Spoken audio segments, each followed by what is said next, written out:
Добро пожаловать в настоящую восточную сказку. Мы в Узбекистане. Но обо всем по порядку.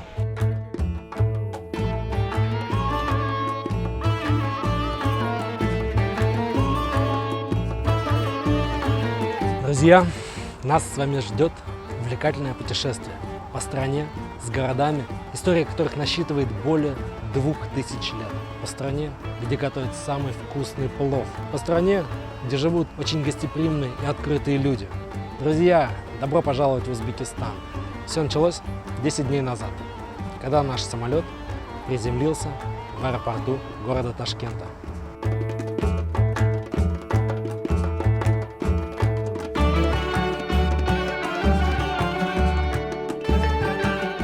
На улице плюс 40, значит, мы в Ташкенте. Получили наш багаж, сейчас берем такси, едем в город. Ташкент, столица Узбекистана, действительно поражает своей уникальной смесью восточного колорита и современности. Его возникновение уходит корнями в прошлое примерно на 17 тысяч лет назад. Это делает его одним из старейших городов в регионе с возрастом более 22 веков. Начнем мы знакомство с Ташкентом с парка Magic City. Комплекс Magic City в Ташкенте – это уникальное место для семейного отдыха, которое предоставляет разнообразные развлечения как для взрослых, так и для детей.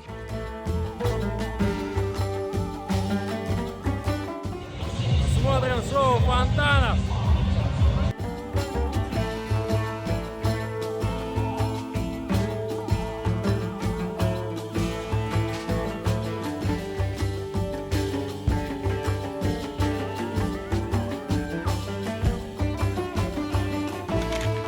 Ташкентская телебашня – это историческое достояние столицы Узбекистана. Ее строительство началось в далеком 1978 году и заняло целых 7 лет. Башня поражает своей величественной высотой в 375 метров, что делает ее одной из самых высоких телебашен в мире, даже превосходя Эйфелеву башню на 45 метров. С ее вершин открываются захватывающие виды на Ташкент и его окрестности. Это место стало неотъемлемой частью городского пейзажа, привлекая как туристов, так и жителей города, которые могут насладиться прекрасным видом своего родного Ташкента. На 6-м этаже Ташкентской телебашни находится смотровая площадка. На 8-м этаже ресторан, в котором можно не просто вкусно пообедать, но еще и посмотреть город на 360 градусов, потому что пол здесь постоянно крутится, и пока вы обедаете, можно проехать всю башню по кругу.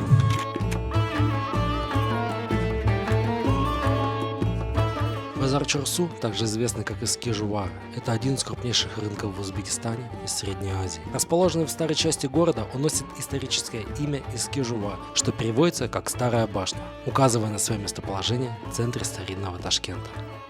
История этого рынка насчитывает более 2000 летий. Он начинался как место неформального обмена товарами и стал организованным торговым центром со временем. Ташкент был ключевой точкой на Великом Шелковом пути, который соединял Китай и Европу. Здесь очень любят сушеный творог. Говорят, хорошо идет с пивом.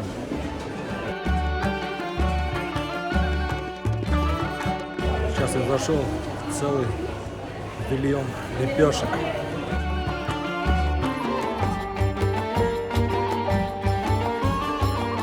Так, пришло время обедать.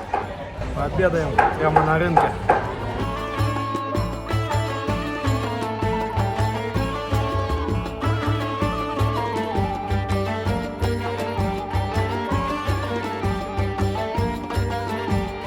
Наконец, я нашел павильон, где продается шашлык.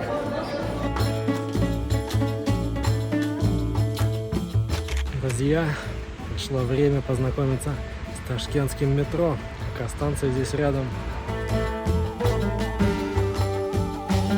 После открытия в 1977 году метрополитен Ташкента стал 7-м по счету в СССР. По длине эксплуатируемых линий занимает 68 место в мире и 4-е среди метрополитенов бывшего СССР после Московского, Петербургского и Киевского. Исторически дворец был построен для великого князя Николая Константиновича, который был генерал-губернатором Средней Азии и Ташкента в период русского правления в этом регионе. Дворец был возведен в середине 19 века и служил резиденцией для князя и его семьи. Сегодня дворец является историческим памятником и музеем. Алишер Наваи – великий узбекский писатель и поэт. Он считается основателем узбекской литературы и языка, а его произведения оказали значительное влияние на развитие литературы и культуры в Средней Азии. Ташкентский государственный университет узбекского языка и литературы имени Алишера Наваи. От корней в 1918 году и до сегодняшнего дня университет продолжает укреплять узбекский язык, литературу и филологию. Здесь создаются будущие лидеры и приверженцы культурного богатства Узбекистана. Фонтан Мустакилик в Ташкенте является одной из достопримечательностей города и символом независимости Узбекистана. Он был открыт в 1991 году, когда Узбекистан объявил о своей независимости от Советского Союза. Фонтан находится на площади, названной в честь этой исторической даты – площади Мустакилик, что в переводе означает «независимость». Этот прекрасный фонтан играет очень важную роль в политической жизни страны, потому что сзади меня находится президентский дворец, а по правую руку кабинет министров. Глядя на него, решаются и законы, и вся внешняя политика страны. Сзади меня находится Министерство внутренних дел Республики Узбекистан.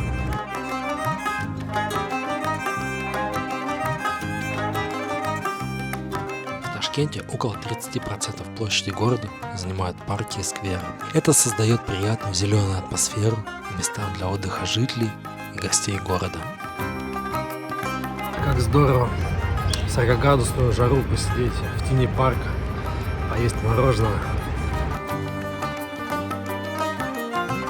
Сейчас заглянем в центральный универмаг Ташкента. Надо посмотреть, как обстоят дела с торговлей на шелковом пути.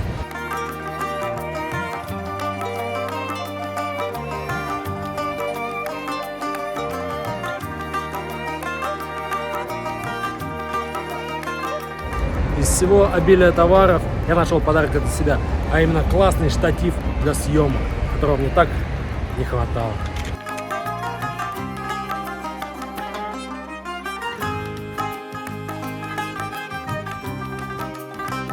Большой академический театр имени Алишера Наваи или просто Большой театр Узбекистана является одним из крупнейших культурных центров страны.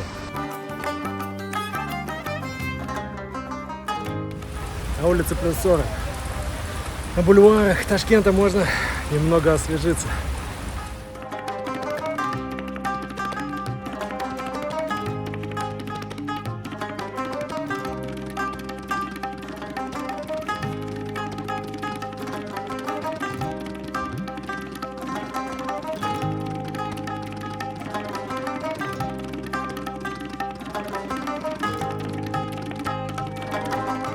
Государственный исторический музей Узбекистана. Именно здесь хранится богатое культурное и историческое наследие этой древней и загадочной страны. В экспозиции музея можно увидеть артефакты, связанные с древними цивилизациями, такие как Харемская и Бактрийская, а также предметы, отражающие историю Заволжья, средневековые медресе и мечети. Музей также располагает богатой коллекцией иконографии и художественных произведений, связанных с историей и культурой Узбекистана. Посещение этого музея позволяет гостям и жителям страны лучше понять богатую историю и культуру Узбекистана, начиная с древних времен и заканчивая современностью. Каменная стела, 6-7 век. Это не указано до нашей эры или нашей эры, но выглядят очень древними. Макет мечети Бибим-Ханым, которая располагается в Самарканде. Также здесь хранятся часы, которые остановились в 5 часов 23 минуты 26 апреля 1966 года, когда в Ташкенте произошло ужасное землетрясение.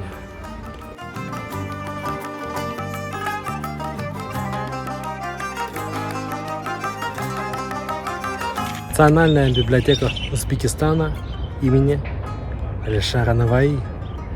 Сегодня мы встретили уже памятник Алишеру Наваи, театр имени Алишера Наваи. Вот теперь библиотека. Кстати, в Узбекистане есть город с таким же названием, который мы обязательно посетим.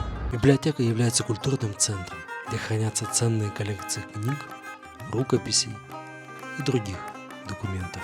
В 2010-2011 годах было построено новое здание библиотеки общей площадью 38 тысяч квадратных метров.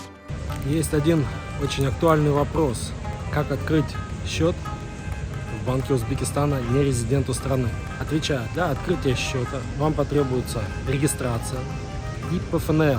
Это местный ИНН. Регистрацию можно сделать в гостинице, делается примерно 5 минут. ПФНЛ делается в любом центре госуслуг в течение суток. Да? Сегодня подали, завтра приходите, забираете. С этими документами вы приходите в банк и открываете себе счет. Некоторые банки требуют, чтобы человек пробыл в Узбекистане более 15 дней.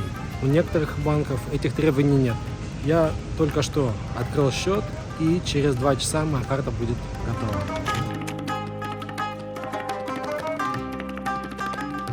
Музей истории тимуридов посвящен тимуридской династии, основанной Амиром Тимуром в XIV веке. Сейчас мы находимся в сквере Тимура Амира, или больше известного как Тамерлан. А кем же был этот человек? И какое влияние он оказал на жизнь Узбекистана? Амир Тимур, или Тамерлан, родился в 1336 году в городе Шахрисабз, который находится в современном Узбекистане. Он происходил из небольшой дворянской семьи и стал одним из величайших завоевателей и императоров своего времени. Тимур был великим завоевателем. Его завоевания оказали огромное влияние на историю Центральной Азии и соседних регионов.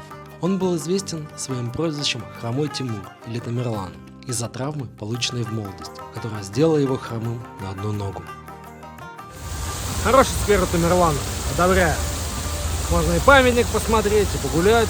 Ну и на крайний случай, если большая жара, в фонтане можно окунуться.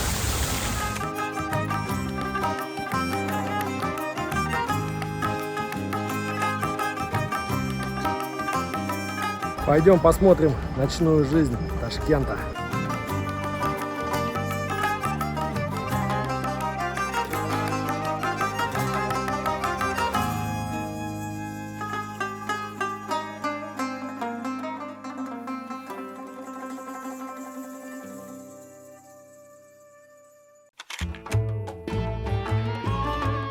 Позавтракаем в узбекском бистро.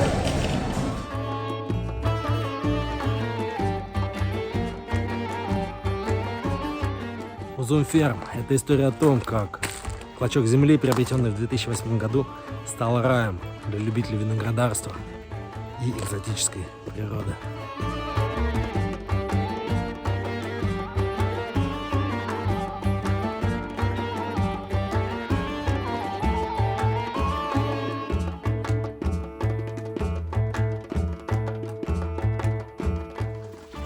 Здесь даже есть настоящая пещера.